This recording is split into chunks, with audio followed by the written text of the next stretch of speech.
করার পরেই আমরা বসে পড়েছি বেঙ্গল সাফারির বাসে। বাসে করে এখন সাফার করতে হবে। জঙ্গলের মাঝখান দিয়ে সরু রাস্তা আছে, জঙ্গলের মাঝখান দিয়ে সরু রাস্তা। যে হরিণ দেখতে পাচ্ছেন রাস্তা ক্রস করছে, কি ভালো লাগছে দেখতে।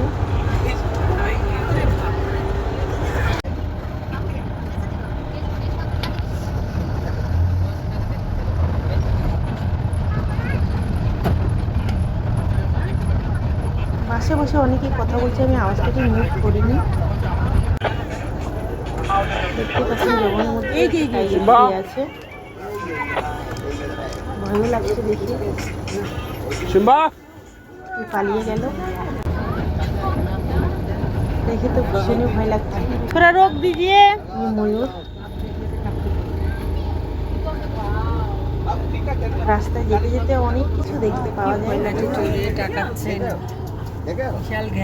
তাকাচ্ছে না কেন?